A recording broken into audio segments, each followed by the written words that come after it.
పేరు దీపిన. నేను second year చదువుతున్నాను. ఈరోజు నేను చెప్పబోయే టాపిక్ ఏంటంటే గాలి మరియు నీరు మరియు భూమి. గాలి గురించి తెలుసుకుంటే గాలిని మనం అందరం కలుషితం చేస్తున్నాం.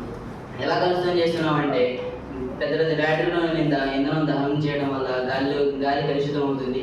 అదేగాక ప్లాస్టిక్ని కావడం వల్ల ప్లాస్టిక్ అనేది కలుషితం అవుతుంది, గాలి అనేది కలుషితం అవుతుంది. మరియు ఇంధనాలను ఎక్కువగా ఉపయోగిస్తున్నాం. పెట్రోలియం మరియు డీజిల్ అట్లాంటివి బైకులలో వాటి నుంచి వచ్చే పొగ వల్ల గాలి అనేది కలుషితం అవుతుంది. గాలిని మనం ఎలా కంట్రోల్ చేయాలో తెలుసుకున్నాం.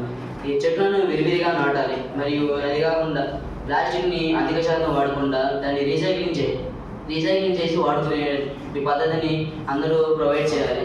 అదే కాకుండా గాలి అనేది మనకి శ్వాస తీసుకోవడానికి ఎంతగానో ఉపయోగపడుతుంది. నీరే వస్తే నీరు తాగడానికే కాదు, ఎన్నో విధాలుగా మనం ఉపయోగిస్తున్నాం. నీరుని మనం ప్రతి ఒక్క దాంట్లోనే ఉపయోగిస్తున్నాం. నీరు అనేది కలుషితం అవుతుంది. ఎలాగంటే ప్లాస్టిక్ అనేది ఎక్కువగా దాన్ని ఉపయోగించి ప్లాస్టిక్ నీళ్ళలో కలపడం వల్ల అందులో ఉన్న జీవరాశులు అనేవి చనిపోవడం జరిగింది. అదే ఫ్యాక్టరీ నుంచి వచ్చే వ్యర్థ పదార్థాలన్నీ నీళ్ళలో కలపడం వల్ల నీళ్ళలో ఉండే జీవరాశులు మొత్తం చనిపోవడం జరుగుతుంది. ఆ నీళ్ళను కానీ ఆ చేపలు కానీ తినడం జరుగుతుంది. మనం తింటే కనుక మనకి చర్మ సమస్యలు లేదా అధిక సమస్యలు అనేవి మనకి వస్తూ ఉంటాయి. దీన్ని ఎలా ఆపాలంటే ప్లాస్టిక్ ఇంధనాల నుంచి వచ్చేది పెద్ద ఫ్యాక్టరీ నుంచి వచ్చే ఆ పొగని మనం కంట్రోల్ చేయాలి.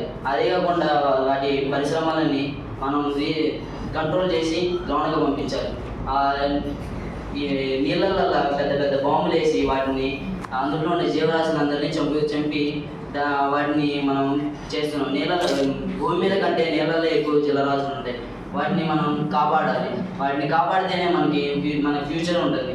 అదే కాక భూమికి వద్దాం. భూమి మీద అందరూ బతుకుతారు. భూమి మనకి జీవనాధారం. భూమి లేకపోతే మనం లేము. భూమిని బాగా కలుషితం చేస్తున్నాం. ఎలాగంటే వాటి పెద్ద బోరు బావులు తవ్వి వాటిలో ఉన్న నీళ్ళన్నీ బయటికి తీసి దాన్ని పట్టుని మనం నాశనం చేస్తున్నాం. అది కాక దాని చెట్లు కూడా మనం నరికివేసి దాన్ని స్థిరత్వం మనం కోల్పోయేలా చేస్తున్నాం.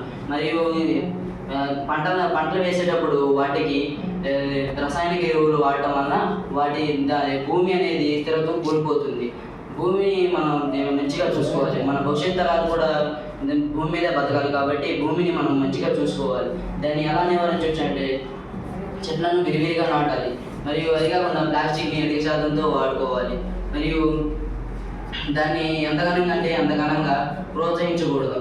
దీనికి అవకాశం ఇచ్చినటువంటి నాకు ప్రధానోపాధ్యాయులకి మరియు నా తోటి విద్యార్థులకి ఇస్కో సంస్థకు నా ధన్యవాదాలు.